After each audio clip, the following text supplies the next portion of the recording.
Las historias siempre me encuentran. Este relato llegó firmado con un nombre ficticio, a pedido del remitente. Aclaró que no buscaba dramatizar lo ocurrido, solo dejar constancia de algo que empezó como una incomodidad mínima y terminó alterando su forma de habitar la casa.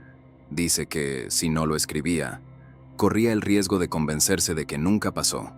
La casa no es antigua ni tiene una historia particular. Es una construcción sencilla, funcional, ubicada en un barrio tranquilo. El remitente vive allí solo desde hace algunos años y conoce cada sonido habitual. El crujido del piso por la noche, el viento en ciertas ventanas, los ruidos lejanos de la calle. Por eso, lo que empezó a notar no encajaba con nada conocido. La puerta es la del fondo. Da a un pequeño patio que casi no usa. Siempre fue una puerta firme, pesada, con cerradura nueva y un marco bien ajustado. Durante años, cerró sin problema alguno, hasta que, una noche, quedó apenas entreabierta. No fue una abertura evidente, solo unos milímetros, lo suficiente para que entrara una línea fina de aire frío.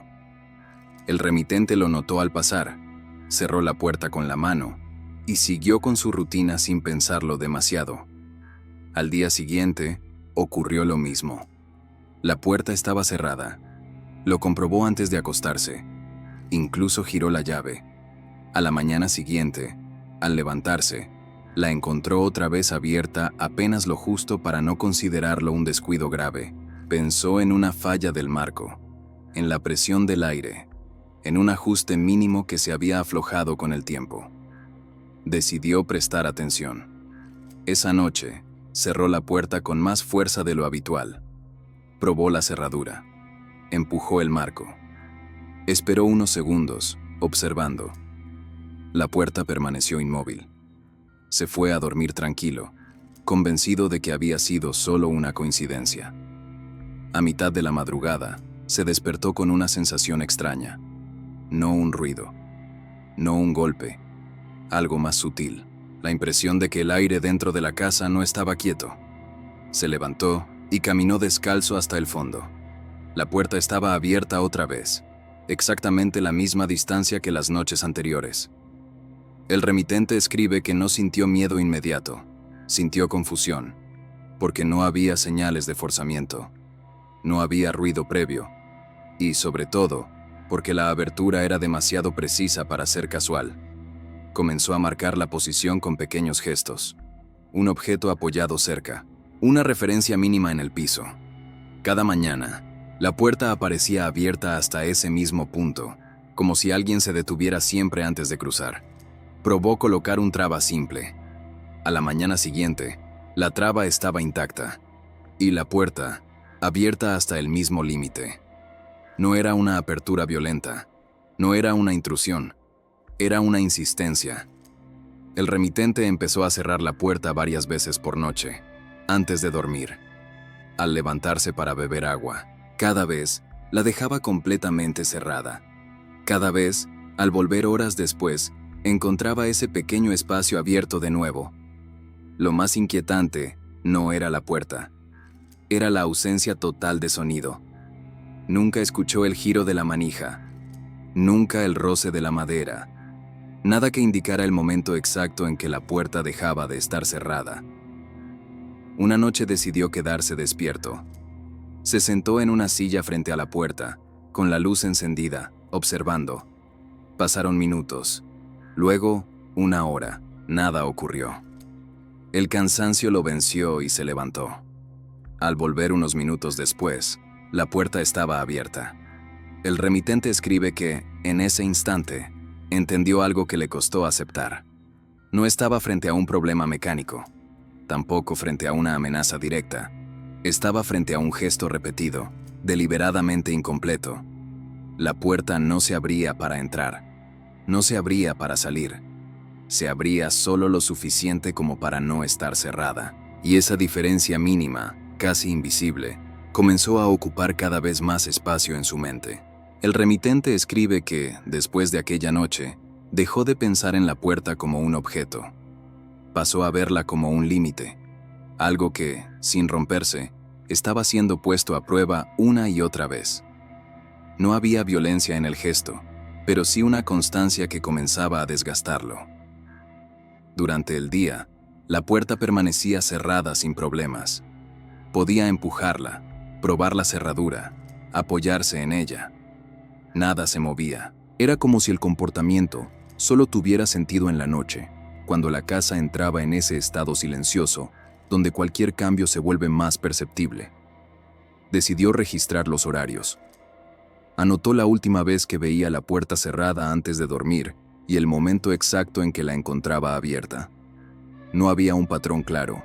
A veces ocurría a las pocas horas, otras cerca del amanecer, pero siempre durante la noche. Siempre cuando él estaba dentro de la casa, intentó dormir con la puerta del fondo bloqueada por un mueble pesado. No como una medida de seguridad, sino como una prueba definitiva. A la mañana siguiente, el mueble estaba en el mismo lugar. La puerta seguía entreabierta, detenida por el obstáculo, como si hubiera sido empujada con cuidado hasta el límite permitido. Ese detalle lo inquietó más que cualquier otra cosa. No había fuerza. No había urgencia. Solo una presión constante, calculada, que parecía conocer exactamente hasta dónde podía llegar. El remitente comenzó a notar algo más. Cada vez que se levantaba por la noche y caminaba por la casa, la puerta ya estaba abierta. Nunca la encontraba en el acto de abrirse. Era como si el gesto ocurriera siempre fuera de su campo de percepción. Una madrugada, se quedó despierto en la cama, atento a cualquier sonido. No escuchó nada. Ningún crujido. Ningún roce. Aún así, cuando se levantó al amanecer, la puerta estaba abierta otra vez. La misma distancia. Ni un centímetro más. Empezó a preguntarse si el problema no era la puerta, sino el momento exacto en que él dejaba de vigilar. Como si el acto dependiera menos del objeto y más de su atención. Esa idea le resultó incómoda, casi absurda, pero no lograba descartarla. Decidió hacer otra prueba. Cerró la puerta y se quedó despierto, sentado en la cocina, sin mirarla directamente. Dejó que pasaran horas. No ocurrió nada. Cuando el cansancio se volvió insoportable, se levantó para ir al dormitorio. Al pasar junto a la puerta, la vio abierta. No supo decir cuándo había ocurrido. Solo supo que había sucedido en el único momento en que no la estaba observando de forma consciente. Esa certeza empezó a pesarle más que el fenómeno en sí. El remitente escribe que comenzó a soñar con puertas, no con la del fondo, sino con otras, de casas antiguas, de pasillos largos, de lugares que no reconocía. En todos los sueños, las puertas no estaban abiertas ni cerradas. Permanecían en ese punto intermedio, inmóvil, imposible de corregir. Una noche, al despertar de uno de esos sueños, fue directo a la puerta del fondo. No para cerrarla, sino para observarla tal como estaba. Se quedó allí varios minutos, en silencio. La casa parecía contener la respiración. Por primera vez, no la cerró. Se fue a dormir con la puerta entreabierta, exactamente como aparecía cada mañana. No lo hizo por rendición, sino por necesidad de entender. Quería saber qué pasaba cuando dejaba de resistirse. Al despertar, la puerta seguía igual. No se había abierto más. No se había cerrado. Ese detalle lo perturbó profundamente. Confirmaba que el gesto no buscaba avanzar, solo necesitaba mantenerse. A partir de ese día, la incomodidad cambió de forma. Ya no se trataba de una puerta que no cerraba. Se trataba de algo que se negaba a completarse, algo que insistía en quedarse en ese espacio mínimo entre una cosa y otra. El remitente empezó a sospechar que la puerta no marcaba un paso hacia afuera, marcaba una espera, y esa espera, silenciosa y constante, comenzó a volverse más difícil de sostener que cualquier explicación racional que intentara construir. El remitente escribe que, después de aceptar la puerta tal como estaba, algo en la casa comenzó a cambiar. No de manera visible ni inmediata. Fue una modificación más interna, más difícil de señalar. La incomodidad ya no venía del hecho en sí, sino de lo que esa puerta parecía representar. Las noches siguientes, La puerta permaneció siempre en el mismo punto. Ni un milímetro más abierta, ni un milímetro más cerrada, como si hubiera encontrado su posición definitiva. El remitente dejó de cerrarla antes de dormir. Dejó de probar la cerradura. Dejó de vigilarla. Y aún así, no logró volver a la tranquilidad anterior. Empezó a notar una coincidencia inquietante. Cada vez que pasaba el día evitando una conversación pendiente, la puerta seguía entreabierta al caer la noche. Cada vez que postergaba una decisión que sabía inevitable, la corriente de aire frío volvía a sentirse en el pasillo. Una noche, después de enfrentar algo que llevaba tiempo esquivando, regresó a casa tarde.